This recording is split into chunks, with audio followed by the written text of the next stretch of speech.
เลยจะตายคือพอตรงนี้แหละเสียเส้นเนาะอากาศแห้งร้อนอยู่น้อมเป็นเอาแห้งแล้วตัดเสียเส้นเลยที่อากาศแห้งร้อนดีนี่ติงตองบ่เขาเรื่องจะไม่ยังสับสนอากาศแห้งร้อนปวดหัวเสียเส้น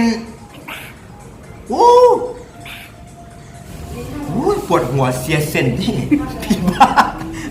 อยู่ดีวันดีอากาศร้อนโอ้ยคุณเอาเส้นยังมีคนเส้นกับเขาอีกเนาะพี่บ้าไปกันบนออกทางแล้วบนอ่ะไปคุกกับใครอีกมันนี่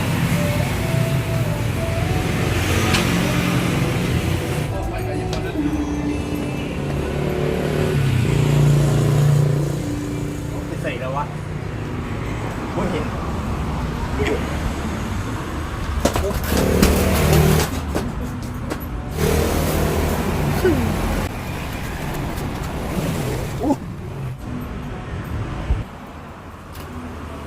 อันนี้ก็เป็นบ้านเสียเสียนี่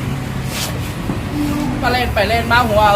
กลับไปกลับมาพุ่นไหวอยู่หลังบ้านพุ่นเต็มอยู่บ่ได้เวียกบ่ได้การวันศิลป์มันขึ้นแห้งว่ามื้อนี้อากาศแห้งร้อนนี่จะไปเฮ็ดเวียกไปนี่บ่ได้เรื่องเป็นอันนี้บ่ได้เรื่องป่าหมดแล้วอุ้ย